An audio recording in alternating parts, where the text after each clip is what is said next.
तो बेटा देखो, आज हम लोग क्या पढ़ने वाले हैं। आज हम लोगों को देखना है कि एक कंप्लीट अगर मैंने बिल्डिंग बनाई है तो उसमें कौन कौन से लोड हमारे अप्लाई होंगे, ठीक है, और उन लोड को हम कंबाइन कैसे करते हैं, ठीक है ना। तो आज का एक टॉपिक लोड कॉम्बिनेशन भी रहेगा हमारा, ठीक है। तो एक बिल्डिंग पर हम डायरेक्ट चलेंगे लेके, ठीक है बेटा। तो एक नया प्रोजेक्ट हम स्टार्ट करते हैं और नाम जो आपको रखना है जैसा आप चाहते हो वैसा रख सकते हो।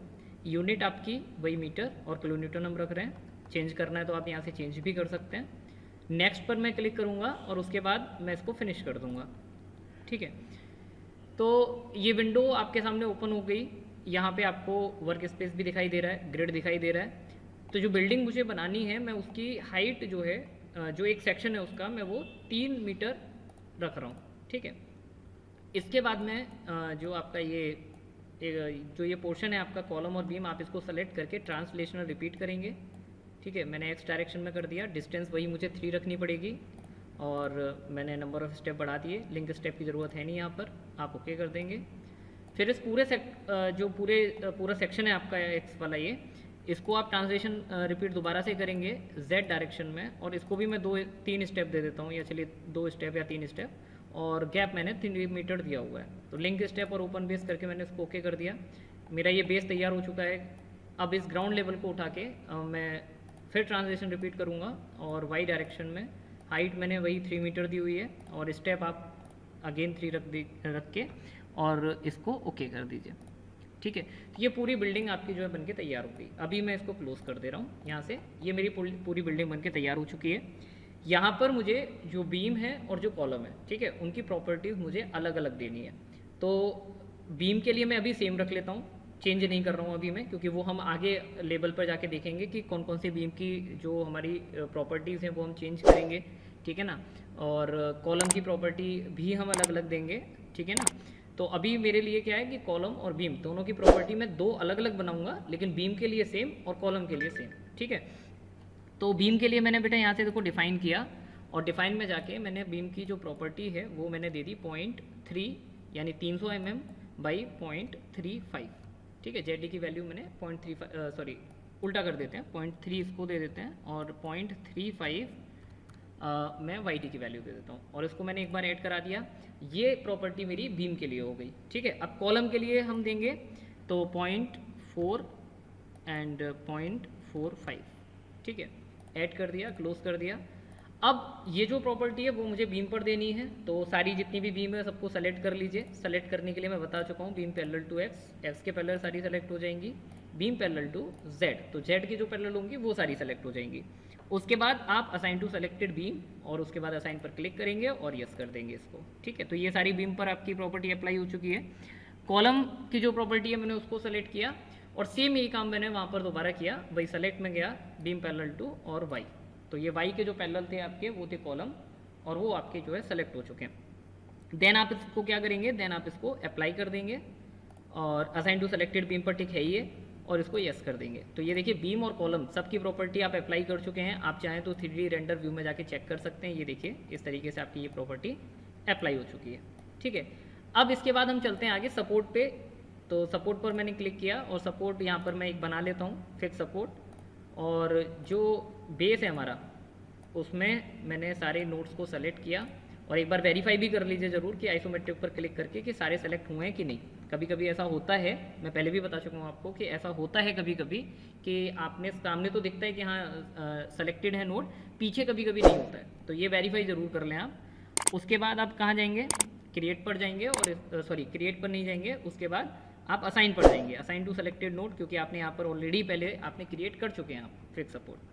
तो आप असाइन टू सेलेक्टेड नोट पर क्लिक करके असाइन करेंगे और इसको यस कर देंगे। तो नोट ये सारी आपकी जो है नोट पर ये सपोर्ट जो है वो अप्लाई हो चुकी है, ठीक है। अब थर्ड ऑप्शन पे चलते हैं हम, लोड एंड डेफिनेशन। तो पहला क्या करेंगे, लोड केस डिटेल को सेलेक्ट करेंगे, ऐड में जाएंगे, और यहाँ से आपको डेड लोड करना ही करना है, ये आप जानते ही हैं, डेड लोड, और इसको मैंने ऐड कर दिया। दूसरा मैं यहाँ से जाऊँगा लाइव लोड, तो मैंने लाइव लोड रख दिया, ठीक है। ऐड कर दिया, क्लोज कर दिया। डेड लोड हो गया, लाइव लोड हो गया। डेड में आपको अभी तक मैंने ये बताया है कि आप अभी सेल्फ वेट ही ऐड करेंगे, ठीक है ना। तो मैंने सेल्फ लोड यहाँ से लिया, वाई डायरेक्शन -1 ऐड कर दिया, और इसको क्लोज कर दिया, ठीक है। और लाइव लोड में मैंने अभी आपको ये बताया है कि आप जो बीम पर मेंबर लोड लगेगा वो केवल अभी आप अप्लाई करेंगे, तो जितना आपको भी मालूम है केवल उतना ही मैं आपको यहाँ पर अप्लाई करके अभी दिखा रहा हूँ। तो मैंने यहाँ पर -2 किलो न्यूटन पर मीटर मैंने एक लोड दे दिया और इसको मैंने ऐड कर दिया, क्लोज कर दिया। इसके बाद हम आगे ये भी देखेंगे कि IS 456 के अकॉर्डिंग हमें स्टैंडर्ड क्या देना होता है, ठीक है ना। अभी तो हम केवल ये लगाना सीख रहे हैं कि ये लोड अभी कैसे लग रहा है, ठीक है। जो वैल्यू होगी IS 456 के अकॉर्डिंग वो हम बाद में देखेंगे कि हम कितना देते हैं, ठीक है ना, फिर उसके अकॉर्डिंग लगाएंगे। तो अभी मैंने क्या किया कि सेल्फ वेट को असाइन टू व्यू हम करते हैं, असाइन और यस, ठीक है, ये हमने कर दिया। और सेम हम क्या करते हैं, लाइव लोड को हमने क्या किया, अच्छा ये मैं बता चुका हूँ कि जो आप लाइव लोड में ये मेंबर लोड लगा रहे हैं वो कॉलम पर नहीं लगेगा, ये मैं पहले भी आपको बता चुका हूँ, है ना। असाइन टू व्यू नहीं कर सकते इसको, मैं आपको बताया था कि जो लोड है वो बीम से ट्रांसफर होकर कॉलम में जाएगा ही जाएगा, तो हम कॉलम पर वो ये लोड नहीं लगाएंगे, ठीक है ना। तो हम बीम पर ही केवल ये लोड लगाएंगे, ये मैं पहले भी बता चुका हूँ आपको, तो ये बहुत अच्छी तरीके से ध्यान रखिएगा, ठीक है। तो इसको हमने क्या किया कि हमने सेलेक्ट में जाके बीम पैरेलल टू X और फिर सेलेक्ट में जाके बीम पैरेलल टू Z, दोनों को हमने सेलेक्ट कर लिया और केवल बीम पर मैंने इसको असाइन टू सेलेक्टेड बीम पर टिक करके असाइन कर दिया, केवल बीम पर, ठीक है। तो असाइन यस, तो ये देखिए 2 किलो न्यूटन का जो मेंबर लोड है वो आपका अप्लाई हो चुका है, ठीक। तो अभी जो मेरा टॉपिक है अभी का, तो वो अभी मैं आपको ये बता रहा हूँ कि आप फ्लोर का लोड कैसे ऐड करते हैं, ठीक है, फ्लोर का लोड, ठीक। अभी ये फ्लोर का लोड क्या होता है, पहले देखिए दोनों में लगेगा, ये डेड में भी हम लगाएंगे और लाइव में भी लगाएंगे, और क्यों लगाएंगे पहले उसको समझ लीजिए। देखिए बेटा ध्यान से समझिएगा कि ये जो मैंने डेड में सेल्फ वेट लगाया ये क्या है, सेल्फ वेट मतलब खुद का लोड, क्लियर है ना, सेल्फ वेट मतलब खुद का लोड। तो ये जितनी भी बीम यहाँ पर लगी हुई हैं आपने एक इनकी प्रॉपर्टी दी थी, ठीक है ना। प्रॉपर्टी क्या दी थी, 0.3 बाई 0.35 यानी 300 बाई 350 mm आपने बीम की प्रॉपर्टी दी थी, और 0.4 बाई 0.45 यानी 400 बाई 450 mm आपने कॉलम की प्रॉपर्टी दी थी, ठीक है ना। तो ये जो सेल्फ वेट आपका अप्लाई हुआ है, ये सेल्फ वेट केवल किसके लिए अप्लाई हो रहा है, बीम और कॉलम के लिए अप्लाई हो रहा है। मेरी बात आपको क्लियर समझ में आ रही है, कोई डाउट हो तो मुझसे पूछते जाइएगा, ठीक है ना। तो ये जो सेल्फ वेट है ये केवल किसके लिए अप्लाई हो रहा है, बीम और कॉलम के लिए अप्लाई हो रहा है, ठीक है ना। अब हम प्रैक्टिकली आते हैं, प्रैक्टिकली सोचते हैं। देखिए बेटा जब घर बनता है हमारा, जब कोई बिल्डिंग हम जो है डिज़ाइन कर रहे हैं, स्ट्रक्चर मतलब स्ट्रक्चर बना रहे हैं, बिल्डिंग बना रहे हैं, तो वहाँ पर बीम और कॉलम तो होता है, एक स्ट्रक्चर होता है, फिर उसके बाद उसमें क्या डालते हैं, फिर हम उसमें स्लैब अप्लाई करते हैं, ठीक है ना, फ्लोर हम डालते हैं, ठीक है ना, first floor, second floor, third floor, fourth floor, ठीक है ना। तो उसका कोई अपना डेड लोड होगा, क्लियर है, मेरी बात समझ में आ रही है, उसका अपना कोई डेड लोड होगा। स्टैंडर्ड अभी हम बाद में बात करेंगे, ठीक है ना। अभी तो हम एक वैल्यू लेके चलेंगे कि देखो लगता है ऐसे है फ्लोर लोड, ठीक है बेटा। अभी हम जो डेड जो फ्लोर लोड है उसको हम लेके चलेंगे 10 किलो न्यूटन पर मीटर स्क्वायर, ठीक है।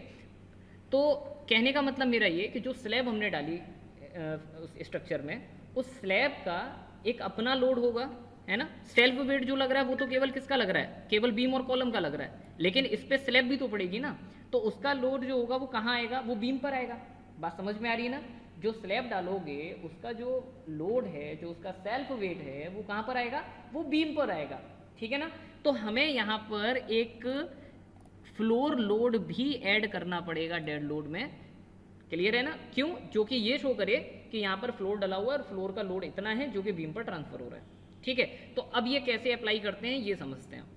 तो यहाँ पर क्या करेंगे बेटा, हम यहाँ से डेड लोड को सेलेक्ट करेंगे, और डेड लोड को सेलेक्ट करने के बाद हम यहाँ से क्या करेंगे, ऐड करेंगे, ठीक है ना।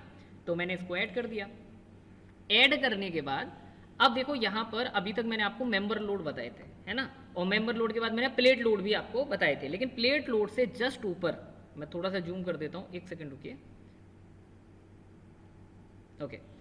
तो ये देखिए यहाँ पर जस्ट ऊपर आपको क्या दिखाई दे रहा है, फ्लोर लोड दिखाई दे रहा है। तो जब आप फ्लोर लोड पर क्लिक करेंगे तो यहाँ पर देखिएगा सबसे पहले नंबर पे यहाँ पर आता है प्रेशर, ठीक है। सेकंड नंबर पे प्रेशर की डायरेक्शन, और उसके बाद आता है कोऑर्डिनेट्स यानी रेंज, एक्स की रेंज, वाई की रेंज और जेड की रेंज, मिनिमम और मैक्सिमम कहाँ से लेके कहाँ तक लगेगा। तो ये कैसे निकालते हैं रेंज, ये समझते हैं। उससे पहले मैंने आपको बताया कि जो डेड फ्लोर लोड है वो मुझे क्वेश्चन में दिया गया है 10 किलो न्यूटन पर मीटर स्क्वायर। तो मैंने यहाँ पर वैल्यू लिख दी 10, लेकिन मैं -10 यूज़ करूंगा क्योंकि मैं ग्लोबल वाई लेके चल रहा हूँ, ठीक है। डायरेक्शन में पहले ही बता चुका हूँ आपको ग्लोबल वाई क्या होता है, ठीक है। तो मैंने यहाँ पर -10 किलो न्यूटन पर मीटर स्क्वायर मैंने फ्लोर का लोड ले लिया और वाई डायरेक्शन में ले लिया, इसलिए मैंने यहाँ पर माइनस लगाया, ठीक है। अब आते हैं हम रेंज पे। तो देखो बेटा रेंज कैसे डिसाइड होती है। अब ये जो बिल्डिंग है, इस बिल्डिंग में यहाँ पर देखो आपका जो पॉइंट होगा ये आपकी नोड क्या होगी 0,0,0 होगी, ठीक है। मैं इस पर इंडिकेट कर देता हूँ कि ये आपकी जो नोड है ये 0,0,0 होगी, क्लियर है। मैंने 3 मीटर हाइट दी थी, तो इस फ्लोर की हाइट होगी 3 मीटर, इस फ्लोर की हाइट होगी 6, इसकी होगी 9 और इसकी होगी 12, ठीक है। इस तरीके से इसकी हाइट होगी, क्लियर। अब इसके बाद में मुझे देखो फ्लोर की जो हाइट देनी है वो मिनिमम तो यहाँ पे 0,0,0 है और मैक्सिमम क्या होगी, मैक्सिमम या तो ये पॉइंट हो सकता है फर्स्ट फ्लोर के लिए, मैक्सिमम या फिर ये वाला पॉइंट हो सकता है सेकंड फ्लोर के लिए, मैक्सिमम या फिर थर्ड फ्लोर हो सकता है इस पॉइंट के लिए, और मैक्सिमम या फिर ये वाला पॉइंट हो सकता है पूरी बिल्डिंग के फ्लोर के लिए, पूरी सारी फ्लोर के लिए, मतलब है ना। कैसे होगा मैं बताता हूँ, दोबारा से ध्यान से समझिए फिर बताता हूँ। देखो एक्चुअल में क्या होता है, एक्चुअल में जो हमारा फ्लोर होता है उस अलग अलग फ्लोर का अलग अलग डेड लोड होगा, ये आप भी जानते हो, है ना भाई। कोई बिल्डिंग आप बना रहे हो तो ऐसा तो है नहीं कि सारे फ्लोर का जो है वेट, जो सेल वेट होगा वो डेड लोड जो होगा वो सेम ही होगा, ऐसा तो हो नहीं सकता। तो अलग अलग फ्लोर और अलग अलग लोड, ठीक है ना। जैसे जैसे हाइट बढ़ती चली जाएगी, जैसे जैसे फ्लोर बढ़ता चला जाएगा, उसके वेट में कुछ कमी आती जाएगी, ठीक है ना, स्टैंडर्ड के अकॉर्डिंग। तो अभी हमें क्या करना है, अभी हमें केवल ये देखना है कि फ्लोर लोड सब पर हमें कैसे अप्लाई करना है, और उसके बाद हम देखेंगे कि अलग अलग फ्लोर पे अगर हमें अप्लाई करना होता है तो कैसे करेंगे हम। तो अभी मैं जो 10 किलो न्यूटन पर मीटर स्क्वायर लगा रहा हूँ, 10 किलो न्यूटन पर मीटर स्क्वायर, वो सारी बिल्डिंग के फ्लोर के लिए लगा रहा हूँ, मतलब ये नीचे से लेके ऊपर रूफ तक हर फ्लोर पे, ठीक है ना। तो अगर मैं बिल्डिंग की बात करूं तो बिल्डिंग का जो ये बेस पॉइंट है मिनिमम, ये हो गया 0, यानी x की वैल्यू 0, y की वैल्यू 0 और z की वैल्यू 0। तो इसलिए हम यहाँ पर क्या करेंगे, जो y का मिनिमम है इसको 0 ही रखेंगे, x का मिनिमम हम 0 रखेंगे और z का मिनिमम हम 0 रखेंगे, क्लियर। अब आती है मैक्सिमम पॉइंट, यानी इस बिल्डिंग में x डायरेक्शन में सबसे ज़्यादा लेंथ कितनी है, y में सबसे ज़्यादा हाइट कितनी है और z में सबसे ज़्यादा लेंथ कितनी है, ठीक है। तो अगर मैं देखूँ तो ये वाला जो पॉइंट है मेरा, ये जो पॉइंट है ये x में भी सबसे ज़्यादा है, y में भी सबसे ऊपर है हाइट पर, और z में भी सबसे आगे है, ठीक है ना। तो इस पॉइंट के हमें कोऑर्डिनेट निकालने होंगे। वैसे तो आप नॉर्मल कोऑर्डिनेट निकाल सकते हो x और y और z, लेकिन अगर मान लीजिए बिल्डिंग बहुत बड़ी है, कॉम्प्लिकेटेड स्ट्रक्चर है, तो वहाँ पर आप कोऑर्डिनेट नहीं पता कर पाएंगे, है ना। तो वहाँ पर कोऑर्डिनेट निकालने के लिए हम लोग क्या करेंगे, एक आसान तरीका बता रहा हूँ, ध्यान से समझिए। यहाँ पर मैं आपको बता चुका हूँ कि नोड को सेलेक्ट करने के लिए हम क्या लेते हैं, नोड कर्सर लेते हैं, ठीक है। तो नोड कर्सर लेने के बाद आपने उस नोड पर डबल क्लिक कर दिया, और जैसे ही डबल क्लिक करोगे यहाँ पर बेटा देखो ये कोऑर्डिनेट्स आ जाएंगे कि x का कोऑर्डिनेट कितना है 12, y का भी 12 है और z का 9 है, ठीक है। तो अब आप मैक्सिमम रेंज क्या रखेंगे, देखो y की जो मैक्सिमम रेंज है, ये y की मैक्सिमम रेंज यहाँ पर आ जाएगी, सॉरी ये इधर 12, ठीक है। x की जो रेंज है वो x की रेंज यहाँ आ जाएगी मैक्सिमम 12, और z की जो रेंज है 9 वो आ जाएगी यहाँ पर मैक्सिमम 9। क्लियर हो गया, मिनिमम मैक्सिमम रेंज क्लियर हो गई आपको। मिनिमम रेंज 0, 0, 0 और मैक्सिमम रेंज जो वो वाला पॉइंट का कोऑर्डिनेट जो सबसे हाईएस्ट पे है, x में भी, y में भी और z में भी, ठीक है। ये अब देखो ऐसा नहीं है कि ये तो नॉर्मल बिल्डिंग है हमारी, हम स्टेडियम पर एनालिसिस करेंगे तो वहाँ कोऑर्डिनेट चेंज हो जाएंगे, अगर हम किसी टनल पे एनालिसिस करेंगे तो वहाँ पर कोऑर्डिनेट चेंज हो जाएंगे, वहाँ पर फिर हमें सोचना होगा कि कैसे कोऑर्डिनेट हमें जनरेट करने हैं। ये तो बिल्डिंग थी तो मैंने एक पॉइंट पर डबल क्लिक कर दिया, है ना। तो अगर आप ये मिनिमम और मैक्सिमम रेंज इतनी लेके चलेंगे 12, 12, 9 और 0, 0, 0, तो इस केस में जितने भी फ्लोर हैं आपके 1, 2, 3 एंड 4 रूफ को ऐड करते हुए, तो ये 4 जो जितने भी 4 फ्लोर हैं आपके, सब पर आपका 10 किलोमीटर पर मीटर स्क्वायर अप्लाई हो जाएगा। तो मैं देखिए करके दिखा रहा हूँ, ध्यान से समझिएगा, मैं इसको रफ कर रहा हूँ अभी, ठीक है। तो मैंने यहाँ पर क्या किया बेटा, x की जो रेंज है, y की जो रेंज है, y की मिनिमम कितनी है आपकी 0, मैक्सिमम हम रख देते हैं यहाँ पे, मैक्सिमम होगी हमारी 12, x की minimum range 0, maximum range again 12, z की मिनिमम रेंज 0, मैक्सिमम रेंज 9, ठीक है। इसको क्लोज कर देते हैं, इसका काम खत्म हो चुका है। तो अब आपके इस पॉइंट के कोऑर्डिनेट यहाँ पर आ चुके हैं, ठीक है ना, मिनिमम और मैक्सिमम। अब आपने क्या करना है, इसको आपको इसको ऐड करना है और इसको क्लोज कर देना है, ठीक है। क्लोज कर दिया मैंने। अब देखिए मैंने आपको ये बताया था कि जब कोई देखना होता है कि ये लोड कहाँ अप्लाई हो रहा है कि नहीं हो रहा है, तो हम क्या चेक करते हैं, हम उसके आगे जो ये पॉइंट दिख रहा है हम इसको चेक करते हैं कि अगर ये ग्रीन से इस तरीके से टिक है तो इसका मतलब ये अप्लाई हो चुका है। और अगर क्वेश्चन मार्क लगा हुआ है डेट मीन्स वो अप्लाई नहीं हुआ है, लेकिन यहाँ पर टिक है, तो इसका मतलब देखो ये जो सेकंड मैंने लोड लगाया है, फ्लोर लोड मैंने लगाया है, ये फ्लोर लोड आपका अप्लाई हो चुका है। क्यों? क्योंकि आपने वहां पर कोऑर्डिनेट डिफाइन कर दिए थे। तो अगर आपने कोऑर्डिनेट डिफाइन कर दिए तो वो ऑटोमेटिकली वहां पर अप्लाई हो गया। अब मैं एक बार इसको सेलेक्ट करके दिखा रहा हूं, देखिए किस तरीके से अप्लाई होता है ये। एक सेकेंड, शायद मैंने कुछ गलत कर दिया। ओके ओके ओके, मैंने उल्टा कर दिया, मैंने उल्टा कर दिया। मिनिमम की जगह मैक्सिमम लिख दिया और मैक्सिमम की जगह मिनिमम लिख दिया। तो इसको हम एक काम करते हैं, इसको चेंज कर लेते हैं। 0 12 0 और 12 और इसको 0 और इसको 9। चेंज पे मैंने क्लिक करके ओके कर दिया। अब देखो इसी तरीके से लगता है, क्लियर है ना। अब मैं थोड़ा सा इसकी सेटिंग भी कर देता हूँ। ये एक्चुअली बहुत ज़्यादा बड़ा दिखाई दे रहा है, लोड ज़्यादा दिखाई दे रहा है, तो समझ में नहीं आ रहा है। तो मैं इसको ज़रा स्केलिंग कर देता हूँ इसकी, एक सेकेंड। और स्केल में जाने के बाद आप यहाँ से ये जो डिस्टेंस फोर्स है आप इसकी वैल्यू को बढ़ा दीजिए, ठीक है ना। तो इसकी वैल्यू को अगर मैं जैसे 15 कर देता हूँ अप्लाई, तो ये देखिए, ठीक है ना, इसकी स्केलिंग कम हो जाएगी। तो अब यहाँ पर ध्यान से देखिए। अब बेटा देखो हमें क्या करना है, ये डेड लोड में तो मैंने लगा दिया लाइव, ये डेड लोड में तो मैंने लगा दिया फ्लोर लोड, ठीक है। अब एक हम लाइव लोड में भी फ्लोर लोड लगाएंगे, ठीक है ना। और क्यों लगाएंगे उसका रीजन समझ लीजिए। डेड में तो मैं क्यों लगा रहा था, क्योंकि भाई देखो सेल्फ वेट था, बीम और कॉलम के लिए हमारी सेल्फ वेट कमांड काम करती है। और उसके बाद हमें स्लैब का अगर डेड लोड देना है तो हमें डेड में एक और फ्लोर लोड ऐड करना पड़ेगा। तो ये तो हमारा क्लियर हो गया, ठीक है। अब हम यहाँ की बात कर रहे हैं, लाइव में क्यों लगाएंगे हम फ्लोर लोड। लाइव लोड क्या होता है,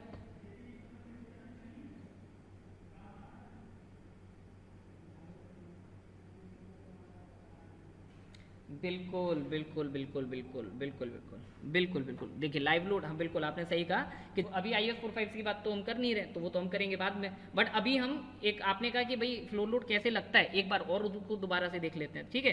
तो एक फ्लोर लोड जो है हमारा लाइव उसमें भी रहेगा, लाइव लोड में, ठीक है। लेकिन लाइव लोड में उतना नहीं रहेगा, लाइव लोड में हम इसको 3 to 4 किलोमीटर लेके चलते हैं।